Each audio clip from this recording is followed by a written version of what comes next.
SNL actually did a pretty cool skit about the Democratic debates, and they had a part where Tulsi Gabbard interacts with Kamala Harris, and it is absolutely hilarious. And I want to share it with you all. Let's talk about it.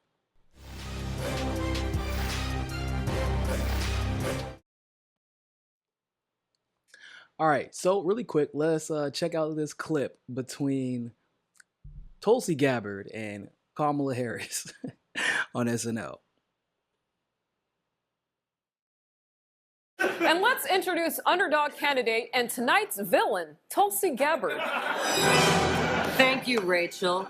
What an honor it is to be on this stage with my fellow candidates. I want you to know that I smell your fear and it makes me stronger. I'm wearing the white suit of your fallen hero, Hillary Clinton. Now fight me, cowards. Senator Harris, would you like to respond? Tulsi, I'm going to be real with you, all right? You scare the hell out of me. Bruh, I'm not gonna lie. I cried laughing watching that. Some people took it offensively, but I mean, and I understand because it's SNL and they haven't traditionally been friendly to outsider candidates. However, I believe they were pretty impartial and even-handed in this skit. They didn't really play favorites. They really made fun of literally everybody. So I was appreciative of that. It was nice to see some objective humor for once. But I laughed so hard because I feel like watching that skit reminded me of how literally every Tulsi fan feels and every progressive who watched that interaction between Tulsi and Kamala and subsequently how Kamala has behaved since feels. That's how we feel. I feel like every progressive and every Tulsi fan who has watched how the Democratic Party has treated Tulsi, like whenever the fake Maddow introduced her as the villain of tonight's debate, I think it was like for everybody who's a Tulsi supporter, it's like that's a term of endearment. I like where this is heading because that's how it feels going in, right? When you're a villain, when you're being considered a villain of the Democratic Party, it's not a bad thing. In fact, we know it's a good thing because if you're considered a villain of the Democratic Party within the Democratic Party, it's because you are representing values that generally are supportive of what the people need rather than the corporate interests that prop up the Democratic Party. So the centrists despise you, and so do a lot of the people who get paid by the centrists to remain stupid and biased, to be blunt.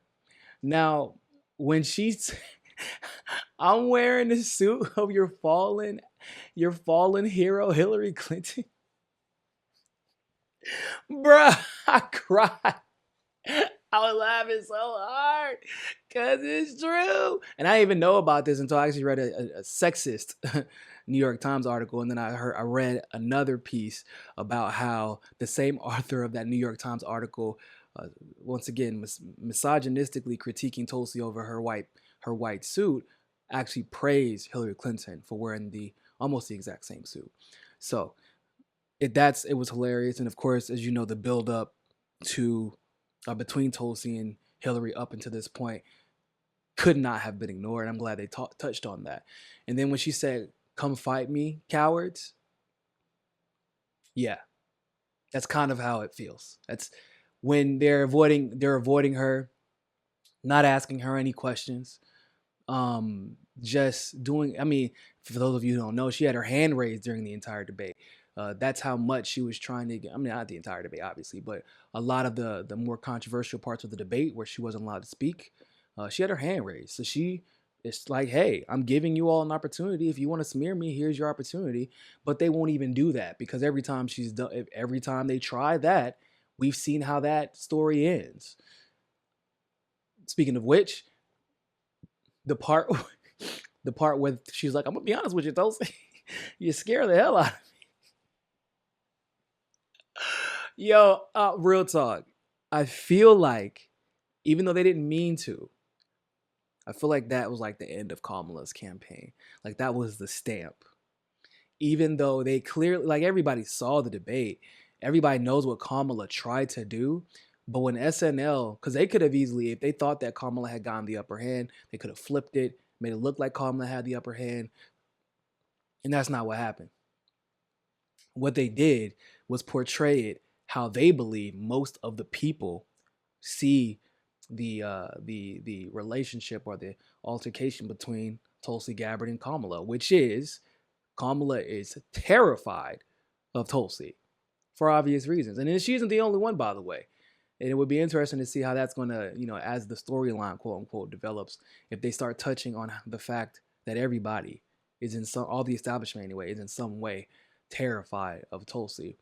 Overall, I just thought it was a hilarious skit. I'm not going to get into all of it, but I definitely encourage you all to go watch it. I was actually very pleased to see how much of a glowing reception that Bernie Sanders, aka Larry Sanders, got. It was pretty cool to see.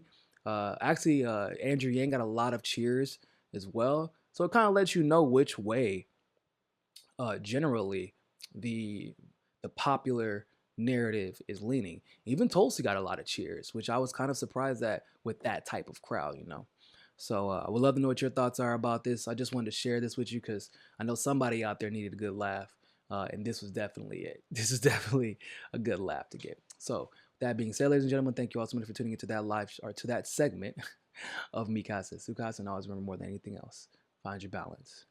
Peace. Don't forget to hit that subscribe button and hit that notification bell if you like that segment of Mikasa Sukasa. Of course, if YouTube is giving you trouble, as it always does, you can download the Rockfin app and follow us there. Also, if you want to continue to help our show grow, you can help us reach our goal of 500 patrons on Patreon and donate as little as $1. Really, anything helps. Other than that, always remember, people, more than anything else, find your balance. Peace.